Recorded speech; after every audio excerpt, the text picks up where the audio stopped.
നമസ്കാരം കുട്ടികൾക്കും സുബർ സാറാണ്. നമ്മുടെ NDA-2 സെപ്റ്റംബറിലാണ് ഈ വർഷത്തിൽ നടക്കാൻ പോകുന്നത്. എല്ലാ വർഷങ്ങളിലും സെപ്റ്റംബറിൽ തന്നെയാണ്. നമ്മുടെ ഇന്നത്തെ ക്ലാസ് എന്ന് പറഞ്ഞു കഴിഞ്ഞാൽ മാത്തമാറ്റിക്സിന്റെ ഏറ്റവും ഇമ്പോർട്ടൻറ്റ് ടോപ്പിക്സും ചാപ്റ്റേഴ്സും അതിന്റെ ഏകദേശം എത്ര മാർക്സിനാണ് എത്ര ക്വസ്റ്റ്യൻസ് ഒക്കെ ഉണ്ടാവും എന്നുള്ള ഒരു ഏകദേശം ഒരു ഐഡിയ തരിക എന്നുള്ളതാണ്. സാധാരണ ഇതിങ്ങനെ കുട്ടികൾ അങ്ങനെ ഒന്നും ശ്രദ്ധിക്കാറില്ല. അതും പ്രത്യേകിച്ച് നമ്മുടെ സൗത്തിലെ NDA എന്ന് കേൾക്കുമ്പോൾ അത്ര പരിചയമില്ലാത്ത ഒരാളായിട്ടാണ് കരുതുന്നത്. പക്ഷേ ഇതിൻ്റെ ഒരു പ്രയോജനം ഭയങ്കരമാണ്. അത് തിരിച്ചറിഞ്ഞിട്ടില്ല എന്നുള്ളതാണ് ഇവിടുത്തെ ഒരു കുഴപ്പം. അപ്പം എന്തായാലും നമ്മൾ മാക്സിമം ഇതിനെക്കുറിച്ച് കാര്യങ്ങളും എല്ലാം ഇടുന്നുണ്ട്.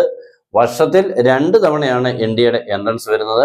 ഏകദേശം 500 സ്റ്റുഡൻസ് 550 സ്റ്റുഡൻസിനെ എല്ലാ വർഷവും നമ്മുടെ ഈ ആർമി, എയർഫോഴ്സ്, നേവിയിലോട്ട് എടുക്കുന്നുണ്ട്. അപ്പം അതുവഴി നമുക്ക് ഏറ്റവും ടോപ്പിലെത്താനുള്ള വഴിയുണ്ട്. അപ്പം അതും നല്ല സ്കോളർഷിപ്പോടുകൂടിയാണ് പഠിക്കുന്നത്. അപ്പം അതൊക്കെ കിട്ടുന്ന പ്രയോജനം ഇങ്ങനെ അറിയുമ്പോൾ നമുക്ക് ഇതിന് പോകാൻ തോന്നും. അങ്ങനെ ഒത്തിരി കുട്ടികൾ ഇപ്പം നമുക്ക് ഇതിനു വേണ്ടി ഇറങ്ങി തിരിച്ചിട്ടുണ്ട്. അപ്പം നമുക്ക് ഏതായാലും സ്റ്റാർട്ട് ചെയ്യാം. ഞാൻ ഏകദേശം ഇന്നൊരു ഫസ്റ്റ് പാർട്ടായിട്ടാണ് ഇട്ടേക്കുന്നത്. അടുത്ത പാർട്ട് ഇതേപോലെ ഒരെണ്ണം അടുത്തതിൽ വരും. ഇതിപ്പോൾ ഫസ്റ്റ് പാർട്ടുണ്ട്, തീർന്നിട്ടില്ല കേട്ടോ. അടുത്ത പാർട്ട് ഇതേപോലെ ഉടൻ തന്നെ വരും. എല്ലാവരും നമ്മുടെ ചാനൽ മാക്സിമം ഒന്ന് ഫോളോ ചെയ്യുക, ഷെയർ ചെയ്യുക മാക്സിമം കുട്ടികൾക്ക്. പിന്നെ സബ്സ്ക്രൈബ് ചെയ്ത് ബെൽ ബട്ടനൊക്കെ എനേബിൾ ചെയ്തിടുക. നിങ്ങൾക്ക് മാക്സിമം ഡേറ്റാസുകൾ ഇതിനുള്ളിൽ നിന്നും കിട്ടുകയും ചെയ്യും. പിന്നെ നമ്മുടെ ഓൺലൈൻ ക്ലാസ് ഉണ്ട്, ജോയിൻ ചെയ്യാം. വളരെ ഫീസ് കുറഞ്ഞ് ഏറ്റവും നല്ല രീതിയിൽ കൂടെയുള്ള കൂടുതൽ ക്വസ്റ്റ്യൻസും ക്ലാസ്സുകളും എല്ലാം തന്നുള്ളതാണ്. ജോയിൻ ചെയ്യാൻ താഴെ തന്നുള്ള നമ്പർ നിങ്ങൾക്ക് കോൺടാക്ട് ചെയ്യാം. അപ്പോൾ സ്റ്റാർട്ട് ചെയ്യാം. നമ്മുടെ ഈ ഓൾജിബ്ര എന്ന് പറയുന്ന ഒരു ടോപ്പിക് ഉണ്ട്, ഓൾജിബ്ര. അപ്പൊ നമ്മളിത് കേട്ടിട്ടുണ്ട് ഈ ഓൾജിബ്ര, പക്ഷെ എന്തൊക്കെയാ ചാപ്റ്റേഴ്സ് ഒന്നും ആർക്കും അറിയില്ല. ഓൾജിബ്ര കേട്ടിട്ടുണ്ട്. ഏകദേശം 50 തൊട്ട് 60 മാർക്സ് വരെയാണ് ഈ ഓൾജിബ്രയ്ക്കുള്ളത്. അപ്പൊ കുറെ ചാപ്റ്റേഴ്സ് ഇൻക്ലൂഡഡ് ആണേ. വലിയ കുഴപ്പം പിടിക്കാത്ത കുറെ ചാപ്റ്റേഴ്സുകൾ നിങ്ങൾ കാണുന്നുണ്ടാകും കണ്ടോ. ഇവരൊക്കെയാണ് ഈ ഓൾജിബ്ര സെക്ഷനിൽ വരുന്ന ചാപ്റ്റേഴ്സുകൾ. നമ്മുടെ ഫസ്റ്റ് ചാപ്റ്റർ നമ്മുടെ +1 പഠിക്കുന്ന സെറ്റ് തിയറി ഉണ്ടല്ലോ, അതുപോലെ റിലേഷൻസ് ആൻഡ് ഫങ്ഷൻസ്, ഇതെല്ലാം കൂടെ ചേർത്ത് ഒരു 4 ക്വസ്റ്റൻസുകൾ നമുക്കുണ്ടാവും. അപ്പൊ സെറ്റ് തിയറിക്കുള്ളിൽ നിന്നും 1-2 ക്വസ്റ്റൻസ് ഒക്കെ, അതുപോലെ റിലേഷൻസ് ആൻഡ് ഫങ്ഷൻസിനുള്ളിൽ നിന്നും ഈ ഡൊമൈന്, റേഞ്ച്, പിന്നെ റിഫ്ലെക്സീവ്, സിമെട്രിക്, ട്രാൻസിറ്റീവ്, ഇക്വലൻസ് റിലേഷൻസ്, അതെല്ലാം കൂടെ ചേർത്താണ്. അത്ര ക്വസ്റ്റൻസ് അവർക്ക് ചോദിക്കാൻ പറ്റുള്ളൂ. പക്ഷെ നമ്മളെല്ലാം പഠിച്ചുകൊണ്ട് പോകണം, ഇങ്ങനെ മാറി മാറി ചോദിച്ചുകൊണ്ടിരിക്കുക. അതുകൊണ്ട് കുറച്ച് പഠിച്ചുകൊണ്ട് പോയിട്ട് കാര്യമില്ല, നന്നായിട്ട് ഒരുവിധം പഠിച്ചുകൊണ്ട് പോയെങ്കിൽ ഇവനെയൊക്കെ നമുക്ക് അറ്റൻഡ് ചെയ്യാൻ പറ്റുള്ളൂ കേട്ടോ. അല്ല +2 പഠിക്കുന്ന പോലെ അങ്ങും ഇങ്ങും ഒക്കെ ഉറപ്പായിട്ടുള്ളത് സ്ഥിരമായിട്ട് വരുന്ന കുറെ ക്വസ്റ്റൻസുകൾ പഠിച്ചുകൊണ്ട് പോയി ഫുൾ മാർക്ക് കിട്ടുന്നു എന്ന് വിചാരിച്ചുകൊണ്ട് ഇവനെ നേരിടാൻ ഒന്നും പറ്റത്തില്ല. ഇവനെ നമുക്ക് നന്നായിട്ട് മനസ്സിലാക്കി പഠിക്കുക എന്നുള്ളതാണ്. ചെയ്ത് പഠിച്ച് നല്ല സ്പീഡാവണം. കാൽക്കുലേഷൻ സ്കില്ല് ഹൈ ആയിരിക്കണം, കാൽക്കുലേഷൻ സ്പീഡ് സ്ട്രോങ് ആയിരിക്കണം. ഇങ്ങനെ പല കാര്യങ്ങൾ ഫാക്ടേഴ്സുകളാണ് ഇത് കിട്ടുക എന്നുള്ളത്. കാരണം അത്രയ്ക്ക് ഫിൽട്ടർ ചെയ്താണ് ഇവർ എടുക്കുന്നത് കേട്ടോ. അപ്പൊ അതുകൊണ്ട് ചെറിയൊരു പഠിത്തം കൊണ്ടൊന്നും കിട്ടില്ല. ഭാഗ്യപരീക്ഷണങ്ങൾക്ക് ഇവിടെ വലിയ സ്ഥാനമില്ല. ഓക്കെ, അടുത്തത് പെർമ്യൂട്ടേഷൻസ് ആൻഡ് കോമ്പിനേഷൻസ്. ഇത്തിരി വെയിറ്റേജ് കൂടുതൽ ചാപ്റ്റേഴ്സ് ആണ് കേട്ടോ. 4 to 6 ക്വസ്റ്റ്യൻസ് ആണ്. അതിന്റെ ആപ്ലിക്കേഷൻ അത്ര ഉള്ളതുകൊണ്ട് തന്നെയാണ് ആ ചാപ്റ്ററിനെ അത്ര കിട്ടിയിരുന്നത്. പെർമ്യൂട്ടേഷൻ, കോമ്പിനേഷൻ കുട്ടികൾക്ക് അത്ര രസകരമല്ല. കുറച്ച് ടോപ്പിക്സ് കുറച്ച് ഈസി ഉണ്ട്. ആ കുറച്ച് ബുദ്ധിമുട്ടുള്ള ടോപ്പിക്ക് ഇമ്പോർട്ടൻ്റ് ആണ് കേട്ടോ. നമുക്ക് ഈ ചെറിയ ചെയ്യാനുള്ളതുണ്ടല്ലോ, എളുപ്പം ചെയ്യാനുള്ള ക്വസ്റ്റൻസുകൾ ഈസി, പക്ഷെ വേർഡ് പ്രോബ്ലംസുകൾ വളരെ ടഫായിട്ട് തോന്നും. പക്ഷെ വേർഡ് പ്രോബ്ലംസുകൾക്കാണ് ആപ്ലിക്കേഷൻ കൂടുതലുള്ളത്. അപ്പൊ അത് 4 to 6 ക്വസ്റ്റ്യൻസ് ഉണ്ട്. അതിന്റെ കൂടെയുള്ള ചേട്ടനും അനിയനും എന്നൊക്കെ വിളിക്കാം, ബൈനോമിയൽ തിയറം, അതും 2 to 3 ക്വസ്റ്റ്യൻസ് ഉണ്ട്. അത് നമ്മൾ പഠിച്ചേക്കുന്നത് മാത്രമെന്നേ അല്ല കേട്ടോ. പുതിയ കുറേ ക്വസ്റ്റ്യൻസുകൾ പഠിച്ചെങ്കിലേ ബൈനോമിയൽ തിയറം ഒക്കെ ചെയ്യാൻ പറ്റുള്ളൂ. നമ്മളൊക്കെ ക്വസ്റ്റ്യൻ കാണുമ്പോൾ കണ്ണു തന്നെ പോയി എന്തോ ക്വസ്റ്റ്യൻ ആടാം. പക്ഷെ ഒത്തിരി ട്രിക്സുകളുണ്ട്, പിന്നെ ചെയ്തെടുക്കാനുള്ളതുണ്ട്, ചെയ്താൽ മനസ്സിലാവുന്നതുണ്ട്, ചെയ്താൽ ഇത്തിരി ബുദ്ധിമുട്ടുള്ളതും ഒക്കെ ഉണ്ട്. പല സെക്ഷനുണ്ട്. അപ്പോൾ ബൈനോമിയൽ തിയറം ഈസി ആയിട്ടുള്ള ഒത്തിരി ക്വസ്റ്റ്യൻസുകളുണ്ട്, ടഫായിട്ടുള്ളതുമുണ്ട്. നെക്സ്റ്റ് നമ്മുടെ ലീനിയർ ഇൻഇക്വാലിറ്റീസ്. നമ്മുടെ ഒരു കൊച്ചു പയ്യനാണ്. ഈ കൊച്ചു പയ്യൻ എന്താ 1 to 2 ക്വസ്റ്റ്യൻസ് ഉണ്ട്. നമ്മൾ ചെറിയ ക്വസ്റ്റ്യൻസുകളാണ് വിചാരിക്കല്.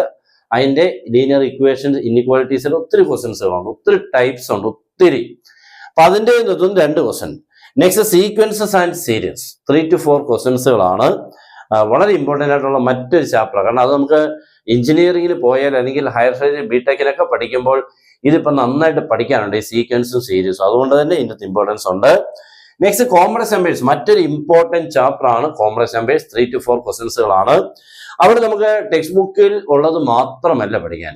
ടെക്സ്റ്റ് ബുക്കിൽ നമ്മൾ കുറച്ച് കോഞ്ചുഗേറ്റ് ചെയ്യാനും മൾട്ടിപ്ലിക്കേറ്റ് ഇൻവേഴ്സും ഒക്കെ പഠിച്ചുള്ളൂ. ഇച്ചിരി അങ്ങോട്ട് ചെയ്യുമ്പോൾ ആൻസർ ആവുന്ന അതൊന്നും അല്ല ഇവിടെ കേട്ടോ. അങ്ങനെ വിചാരിച്ചുകൊണ്ട് നിങ്ങൾ ഒരിക്കലും അത് പഠിച്ചാൽ മതി, ഇത് എഴുതാമെന്ന് ഒരിക്കലും വിചാരിച്ചല്ല. അത് പഠിച്ചിട്ട് പുതിയ ക്വസ്റ്റ്യൻസുകൾ ചെയ്യാൻ പഠിക്കുമ്പോഴാണ് പഠിത്തം പൂർത്തിയാവുന്നത്. Next logarithms. ആരും അങ്ങനെ പഠിക്കാത്ത നമ്മൾ പഠിച്ചിട്ടില്ലാത്ത ഒരു പുതിയ ടോപ്പിക്കാണ്. അതിൽ കോംപ്ലക്സ് നമ്പേഴ്സിനുള്ള ഒരു പുതിയ ടോപ്പിക് ഉണ്ട്, ക്യൂബ് റൂട്ട്സ് ഓഫ് യൂണിറ്റി.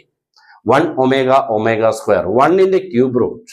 ഇപ്പൊ 8ന്റെ ക്യൂബ് റൂട്ട് നമുക്കറിയാം. 8ന്റെ ക്യൂബ് റൂട്ട് 2 എന്നല്ലേ പറയുന്നത്. പക്ഷെ 8ന്റെ ക്യൂബ് റൂട്ട് ടോട്ടലി 3 പേരെ. ക്യൂബ് റൂട്ട്സ് എന്ന് പറഞ്ഞാൽ 3 പേരെന്നാ. സ്ക്വയർ റൂട്ട് നമുക്ക് 2 പേരല്ലേ കിട്ടുന്നത്. ഇപ്പം റൂട്ട് ഓഫ് 16 +or-4 2 അതുപോലെ ക്യൂബ് റൂട്ട് എന്ന് പറയുമ്പോൾ 3. പക്ഷേ ഒരു നമ്പറിന്റെ ക്യൂബ് റൂട്ട് വരുമ്പോൾ റിയൽ വാല്യൂ ഒന്നേ ഉള്ളൂ മോനെ, ഒറ്റ ഒന്നേ ഉള്ളൂ റിയൽ വാല്യൂ. ഇപ്പൊ 8ന്റെ ക്യൂബ് റൂട്ട് 2 അങ്ങനെയാണെങ്കിൽ മറ്റേ 2 ക്യൂബ് റൂട്ട്സ് ബാക്കിയുണ്ട്. ക്യൂബ് റൂട്ട്സ് 3 അപ്പൊ റിയൽ റൂട്ടായിട്ട് 2 മറ്റു 2 കോംപ്ലക്സ് റൂട്ട്സുകളാണ്. അതിനെ 2 ഒമേഗ എന്നും 2 ഒമേഗ സ്ക്വയർ എന്നൊക്കെയാണ് അതിനെ വിളിക്കുന്നത് കേട്ടോ. 1 omega omega square are the cube roots of unity. അത് വെച്ചുകൊണ്ട് ഇഷ്ടംപോലെ ക്വസ്റ്റ്യൻസുകൾ ഇഷ്ടംപോലെയാണ് കേട്ടോ. എത്രയും ക്വസ്റ്റ്യൻസുകൾ ഉണ്ടാക്കിയേക്കുന്നത്, അതൊരു കഴിവ് തന്നെ. ഇഷ്ടംപോലെ ക്വസ്റ്റ്യനാണ് ക്യൂബ് റൂട്ട്സ് ഓഫ് യൂണിറ്റ്. അപ്പൊ അതൊരു ഇമ്പോർട്ടന്റ് ടോപ്പിക്കാണ്. അവിടെ നിന്നാണ് ഇതിന്റെ ഏകദേശം 1-2 ക്വസ്റ്റ്യൻസ് വരുന്നത്. ലോഗരിതം അത് തന്നെയാണ്. നമ്മൾ പഠിക്കാത്ത കുറെ പ്രോപ്പർട്ടീസ് ഓഫ് ലോഗരിതംസ് വെച്ചുകൊണ്ട് കുറെ ക്വസ്റ്റ്യൻസുകളുണ്ട്. നല്ല രസമായിട്ട് ചെയ്യാൻ എനിക്ക് ഭയങ്കര ഇഷ്ടമാണ് ലോഗരിതത്തിന്റെ ക്വസ്റ്റ്യൻസുകൾ. ഈ ലോഗിന്റെ ക്വസ്റ്റ്യൻസ് ഇവിടെ മാത്രമല്ല, ലോഗിന്റെ പ്രോപ്പർട്ടീസ് ഒത്തിരി ഇടത്തൊക്കെ വരും, ഇടയ്ക്കിടയ്ക്ക് കയറിയും വരും കേട്ടോ. ഇത് ലോഗ് മാത്രമായിട്ട് ഞാൻ പറഞ്ഞത് 2 ക്വസ്റ്റ്യൻസ്. ലോഗിന്റെ യൂസ് വരുന്ന ക്വസ്റ്റ്യൻസുകൾ വേറെ ഒത്തിരി ഉണ്ട്. അപ്പൊ അവനെ നന്നായിട്ട് പഠിക്കണം. പിന്നെ എല്ലാവർക്കും +2 പഠിക്കുമ്പോൾ ഭയങ്കര സന്തോഷമുള്ള 2 ചാപ്റ്റർ ഉണ്ടായിരുന്നില്ലേ, മെട്രിസസ് ആൻഡ് ഡിറ്റർമിനൻസ്. ആ സന്തോഷമൊന്നും ഇവിടെ ഇല്ല കേട്ടോ. ഇവനെ നമ്മളെ ഇട്ട് കറക്കുന്ന കുറെ ക്വസ്റ്റ്യൻസുകളാണ്, വളരെ ഇത്തിരി ബുദ്ധിമുട്ടുള്ളത്. ഇതിൻ്റെ മെട്രിസസ് ആൻഡ് ഇറ്റ്സ് ടൈപ്സ്. ഒത്തിരി ടൈപ്സ് ഓഫ് മെട്രിസസ് ഉണ്ടല്ലോ, നമ്മൾ കേൾക്കാത്ത ഒത്തിരി ടൈപ്സ് ഓഫ് മെട്രിസസ് ഉണ്ട്. നമ്മൾ കുറച്ച് square matrix, unit matrix, diagonal matrix, scalar matrix, upper triangular matrix, lower triangular matrix, അങ്ങനെ കുറച്ച് പഠിച്ചിട്ടുണ്ട്. ഒന്നുമല്ല, നമുക്ക് പുതിയ പുതിയ കുറെ കാര്യങ്ങൾ പഠിക്കാനുണ്ട് ടൈപ്സ് ഓഫ് മെട്രിസസിനുള്ളിൽ. നെക്സ്റ്റ് ഈ പ്രോപ്പർട്ടീസ് ഓഫ് ഡിറ്റർമിനൻസ് നമ്മൾ കുറച്ചേ പഠിച്ചിട്ടുള്ളൂ, പക്ഷെ അതിന്റെ പ്രോബ്ലംസുകൾ ഒത്തിരി ഉണ്ട് കേട്ടോ. അതൊക്കെയാണ് നമ്മുടെ ഇവിടുത്തെ ഒരു പ്രശ്നം. ഈ പ്രോപ്പർട്ടീസ് ഓഫ് ഡിറ്റർമിനൻസ് ഒത്തിരി പ്രോപ്പർട്ടീസുകളുണ്ട് നമുക്ക്. പക്ഷേ +2 ഇപ്പം വളരെ അത് ഡിലീറ്റഡ് പോലെയൊക്കെയാണ്, അതുകൊണ്ട് തന്നെ വ്യക്തമായിട്ട് പഠിക്കുന്നില്ല. പക്ഷെ ഇവിടെ ആവശ്യമുണ്ട്. നെക്സ്റ്റ് ആപ്ലിക്കേഷൻസ് ഓഫ് ഡിറ്റർമിനൻസ്, അത് ഒത്തിരി ഉണ്ട് കേട്ടോ. നമ്മൾ പക്ഷേ +2 പഠിക്കുന്നത് ഏരിയ ഓഫ് ട്രയാങ്കിൾ ആയിരുന്നു. ട്രയാങ്കിൾ ഏരിയ കണ്ടുപിടിക്കാം. പക്ഷെ അതല്ലാത്ത കുറെ ആപ്ലിക്കേഷൻസുകളൊക്കെ ഡിറ്റർമിനന്റ് വെച്ചുകൊണ്ട് ചെയ്യുന്നുണ്ട്. അവനെ വളരെ ഇമ്പോർട്ടന്റ് ആയിട്ട് പഠിക്കാനുണ്ട്. നെക്സ്റ്റ് ഇതാണ് വളരെ ഫേമസ് ആയിട്ടുള്ള ഒറ്റ ആൻഡ് ട്രിഗണോമെട്രി ഫംഗ്ഷൻസ്. വളരെ ഫേമസ് ആണ്. അത് ഏത് എൻട്രൻസിനാണേലും അവൻ പഠിക്കാനുണ്ട്. ഇത് ട്രിഗണോമെട്രി മാത്രമായിട്ടുള്ളതാണ്. ഈ ട്രിഗണോമെട്രി പലയിടത്തും കയറി അങ്ങ് മേയും, ഇവിടെ ഒക്കെ കയറിയൊക്കെ വരും കേട്ടോ. പക്ഷെ ട്രിഗണോമെട്രി മാത്രമായിട്ട് ഏകദേശം 25 to 30 മാർക്സിന്റെ ഇവക്കുണ്ട്. 20 to 25 ഇവിടെ 50-60 അതാണ് ഏറ്റവും കൂടുതൽ കേട്ടോ. അപ്പൊ അത്രയും ചാപ്റ്റേഴ്സും ഉണ്ട്. ഇവിടെ ആംഗിൾസ് ആൻഡ് മെഷർമെന്റ് അത് ഭയങ്കര. നമുക്ക് ഈ റേഡിയൻ മെഷർ, ഡിഗ്രി മെഷർ, അതുമായിട്ട് റിലേറ്റ് ചെയ്ത കുറേ ക്വസ്റ്റ്യൻസുകൾ നമുക്ക് പഠിക്കാനുണ്ട്. നെക്സ്റ്റ് ഈ ഇതുണ്ട്, നമുക്ക് പ്രോപ്പർട്ടീസ് ഓഫ് ട്രയാങ്കിൾസ് എന്നുള്ള ടോപ്പിക് ഉണ്ട്. അത് നമ്മൾ കൂടുതലായിട്ട് പഠിച്ചിട്ടില്ല. ഒരു ട്രയാങ്കിൾ 3 ആംഗിൾസും 3 സൈഡ്സ് അല്ലയോ. 3 ആംഗിൾസുകളെ capital A, capital B, capital സിയും അതിന്റെ സൈഡ്സുകളെ small A, small B, small C ആയിട്ടാണ് ഡിനോട്ട് ചെയ്യുന്നത്. ക്യാപിറ്റൽ എയുടെ opposite side small A, capital B എന്ന് പറയുന്ന വെർട്ടെക്സിന്റെ ഓപ്പോസിറ്റ് സൈഡ് സ്മോൾ ബി, അതുപോലെ സിയും. എന്നിട്ട് ഇവർ തമ്മിൽ കുറേ റിലേഷൻസ് ഉണ്ട്. ലോ സൈൻസ്, ലോ കൊസൈൻസ്, ടാൻജൻസിന്റെ കുറേ പ്രോപ്പർട്ടി ഉണ്ട്. അപ്പൊ അവനെ ഒന്ന് പഠിച്ചെങ്കിലേ അവിടെ പറ്റുള്ളൂ. അതാണ് ആപ്ലിക്കേഷൻസ് ഓഫ് ട്രിഗണോമെട്രി. നമുക്ക് പിന്നെ ഇതുണ്ടല്ലോ, ഹൈറ്റ്സ് ആൻഡ് ഡിസ്റ്റൻസസ്. നമ്മൾ ഒരു കെട്ടിടത്തിന്റെ മുകളിലോട്ട് നമ്മൾ നോക്കി, പുറകോട്ട് മാറി നോക്കി, ആ ടൈപ്പിലുള്ളത് ഏണിയൊക്കെ ചാരി വെച്ചേക്കുന്നു, angle of depression, angle of elevation, അതുമായിട്ടൊക്കെ റിലേറ്റ് ചെയ്ത് കുറേ ക്വസ്റ്റ്യൻ. നെക്സ്റ്റ് അവിടെ +2 പഠിച്ച ഇൻവേഴ്സ് ട്രിഗണോമെട്രിക് ഫംഗ്ഷൻ. അത് കുഴപ്പമില്ല, അത് പക്ഷെ നമുക്ക് രസകരമായിട്ട് കുറെ പ്രോബ്ലംസുകൾ പുതുതാണെന്ന് മാത്രം, അത് നമുക്ക് ചെയ്യാൻ പറ്റും. നെക്സ്റ്റ് നമ്മൾ ഇച്ചിരി ഒരു പ്രശ്നകാരിയാണ് ഈ ജോമെട്രി. അനലിറ്റിക്കൽ ജോമെട്രി എന്നാണ് അതിന്റെ പേര്. അതിനുള്ള കുറേ ചാപ്റ്റേഴ്സ് ഉണ്ട്. ഒന്ന് കോർഡിനേറ്റ് ജോമെട്രിയാണ്. നമുക്ക് ഈ കോർഡിനേറ്റ് ജോമെട്രി ഒത്തിരി പഠിക്കാനുണ്ട്. പക്ഷെ നമ്മൾ നമ്മുടെ +1 10ാം ക്ലാസ്സിലാണ് മെയിനായിട്ട് ഡിസ്റ്റൻസ് ഫോർമുല, സെക്ഷൻ ഫോർമുല, അങ്ങനെയൊക്കെ പഠിച്ചില്ലയോ. ഇനി ഒത്തിരി ഉണ്ട്, സെൻട്രോയിഡ്, ഓർത്തോ സെൻറ്റർ, അങ്ങനെ കുറേ സെൻട്രോ, കുറേ കാര്യങ്ങളുണ്ട് കേട്ടോ. അപ്പൊ അവിടെ നമുക്ക് അത് വെച്ചോണ്ട് കുറെ ഫുട്ട് ഓഫ് പെർപെൻഡിക്കുലർ, ഇങ്ങനെ ഇഷ്ടംപോലെ ഉണ്ട്, കുറേ ഉണ്ട് ജോമെട്രിക്ക്. അത് സ്ട്രൈറ്റ് ലൈനുമായിട്ട് ചേർന്ന് ഇഷ്ടംപോലെ ക്വസ്റ്റ്യൻസുകളാണ്. അതൊരു 2 ക്വസ്റ്റ്യൻസ് ഉണ്ട്. സ്ട്രൈറ്റ് ലൈൻസ് ഒരു 2 ക്വസ്റ്റ്യൻസ്. സ്ട്രൈറ്റ് ലൈൻസ് പഠിക്കുമ്പോൾ സ്ട്രൈറ്റ് ലൈൻസിന്റെ എല്ലാ ഫോംസുകളെ കുറിച്ചും പഠിക്കണം. എല്ലാ ഫോംസ് ഉണ്ടല്ലോ നമുക്ക് 2 form, slope intercept form, point slope form, intercept form, slope intercept, അങ്ങനെ കുറെ ഉണ്ടല്ലോ, നോർമൽ ഫോം, ഇങ്ങനെയുണ്ട്. അപ്പൊ അവനെ കുറെ പഠിക്കണം. നെക്സ്റ്റ് കോണി സെഷൻസ് 3 ക്വസ്റ്റ്യൻസ് എന്ന് പറഞ്ഞാൽ നമുക്കറിയാം സർക്കിൾ, എലിപ്സ്, ഹൈപ്പർബോള, പരാബോള കുറെ ഉണ്ടല്ലോ, അവരിൽ ചേർത്തുകൊണ്ടുള്ള ഒരു 3 ക്വസ്റ്റ്യൻസ് വരെ സ്ഥിരമായിട്ടുണ്ട് കേട്ടോ. അപ്പൊ ആ ക്വസ്റ്റ്യൻസുകളൊക്കെ നമുക്ക് അങ്ങ് എത്ര ഈസി ഒന്നുമില്ല. കോണി സെഷനൊക്കെ നമ്മൾ അന്ന് കണ്ട ഈസിനെസ് ഒന്നും അല്ല, ഇവിടുത്തെ പ്രോബ്ലംസിൽ വളരെ ടഫായിട്ടുള്ള ഒത്തിരി ക്വസ്റ്റ്യൻസുകളുണ്ട്. പ്രത്യേകിച്ച് നമ്മളന്ന് പഠിക്കുന്നത് ഇപ്പൊ പരാബോള ആണെങ്കിൽ അതിന്റെ വെർട്ടെക്സ് സെന്ററിൽ മീൻസ് ഒറിജിനിലായിരുന്നു, 0 ആയിരുന്നു. ഇവിടെ മിക്കതും അങ്ങനത്തെ കുറവാണ്. നമ്മുടെ ഒറിജിനിലല്ല അതിന്റെ ഈ തിരിയുന്നുണ്ടല്ലോ, പരാബോള ഇങ്ങനെ വരയ്ക്കുമ്പോൾ ഇങ്ങനെ തിരിയുന്നടാം. ഇവിടെ അതൊന്നും അല്ല കേട്ടോ. മെയിനായിട്ട് ഇപ്പൊ ഇങ്ങനെയായിരുന്നു നമ്മൾ അന്ന് പരാബോള പഠിക്കുന്നത്. ഇവിടെ ഇപ്പൊ അങ്ങനത്തെ പരാബോള ഒന്നല്ല, ദൂരെ എവിടെയെങ്കിലുമൊക്കെ ആയിരിക്കും പറഞ്ഞ പരാബോള. ഇവിടെ ഇങ്ങനെ എക്സും വൈ ആക്സിസ് ആയിരിക്കും, പരാബോള അവിടെ പോയി ഇഷ്ടപ്പെട്ടിരിക്കും, അവന്റെ ഇക്വേഷൻ തരും. കുറെ ഉണ്ട് കേട്ടോ, കുറെ ടൈപ്പ് ഉണ്ട്. അതും ഹൈപ്പർബോളയ്ക്കൊക്കെ വളരെ ഇമ്പോർട്ടൻസ് ഉള്ള ഒരു സംഭവമാണ് കേട്ടോ. നെക്സ്റ്റ് വെക്ടേഴ്സ് ആൻഡ് 3D നമുക്ക് പഠിക്കുന്നത്. വെക്ടേഴ്സും +1 3D ഒക്കെ കയറി വരും. വെക്ടറോടെ ചേർത്ത് ഏകദേശം 7 ക്വസ്റ്റ്യൻസുകളുണ്ട് കേട്ടോ. 7 ക്വസ്റ്റ്യൻസ് എന്ന് പറയുമ്പോൾ നമുക്ക് മാർക്സ് ഇത്തിരി കൂടുതലാണ് കേട്ടോ. അപ്പൊ 7 ക്വസ്റ്റ്യൻസുകളാണ് അവിടെ ഉള്ളത്, വെക്ടറും 3D. അതിനകത്ത് നമുക്ക് ഈ വെക്ടർ വലിയ കുഴപ്പമില്ല കേട്ടോ, ചെയ്തെടുക്കാൻ പറ്റുന്ന കുറെ ക്വസ്റ്റ്യൻസുകൾ. 3D പിന്നെ പുതിയ കുറച്ച് ക്വസ്റ്റ്യൻസുകൾ നമ്മൾ പഠിക്കാത്തൊക്കെ കയറി വരുന്നുണ്ട്, അതും പ്രശ്നമാണ്. പ്ലെയിനൊക്കെ ഉണ്ട്, നമുക്ക് സാധാരണ ലൈൻ വരെ സ്ട്രെയിറ്റ് ലൈൻസ് കൊണ്ട് തീരുക, ഷോർട്ടസ്റ്റ് ഡിസ്റ്റൻസ് കൊണ്ട് തീരുകയല്ലേ. പക്ഷെ പ്ലെയിനൊക്കെ കയറി ചോദിക്കും. പിന്നെ കുറെ ഉണ്ട് എന്ന് പറഞ്ഞാൽ നമ്മൾ പഠിക്കാതെ ഒത്തിരി കയറി വരും എന്നർത്ഥം. അതാണ് ഇതിനുള്ളിലെ എനിക്ക് കോമൺ ആയിട്ട് പറയാൻ പറ്റുന്ന ഒരു കാര്യം.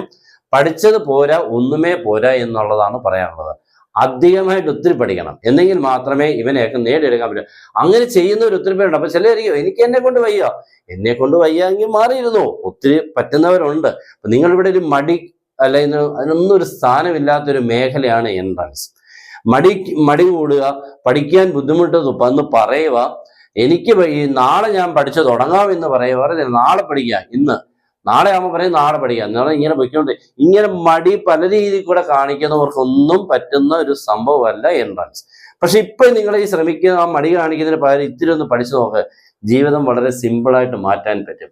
ഇല്ലെങ്കിൽ വളരെ ദുസ്സഹമാവും, മീൻസ് വളരെ ടഫായിട്ട് മാറും. നമ്മൾ ചെയ്ത കുറെ പണികൾക്ക് തന്നെ നമ്മൾ തന്നെ പണി വാങ്ങും എന്നർത്ഥം. അത്രേ ഉള്ളൂ കേട്ടോ. ഓക്കെ, അപ്പൊ ഏകദേശം നമ്മളിപ്പം ഫസ്റ്റ് സെക്ഷനിൽ ഇത്രയും ചാപ്റ്റേഴ്സിനെ പറഞ്ഞു. ഇനി നമ്മുടെ മെയിൻ ആൾക്കാർ വരുന്നേ ഉള്ളൂ. ആരാ? കാൽക്കുലസും കാര്യങ്ങളൊക്കെ. അവന് ലിമിറ്റ്സ് ഒക്കെ വളരെ ഫേമസ് ആണ്. ലിമിറ്റ്സ് നമ്മൾ ചെറുതായിട്ട് പഠിച്ചെങ്കിലും അവനൊക്കെ ഒത്തിരി പഠിക്കാനുള്ളതുകൊണ്ട് എല്ലാ കാര്യങ്ങളുമായിട്ട് അടുത്ത ഇതേപോലത്തെ സെഷൻ വരും. എല്ലാവരും നമ്മുടെ ക്ലാസ് കാത്തിരുന്ന് കാണുക. മാക്സിമം നിങ്ങൾക്ക് വേണ്ട ഇൻഫർമേഷൻസുകളും പ്രോബ്ലംസും എല്ലാം ചെയ്ത് കാണിക്കും. എല്ലാ ഡീറ്റെയിൽസും നിങ്ങൾക്ക് ഏത് എൻട്രൻസിന്റെയും നമ്മുടെ ചാനലിൽ കൂടെ കൃത്യമായിട്ട് വരും.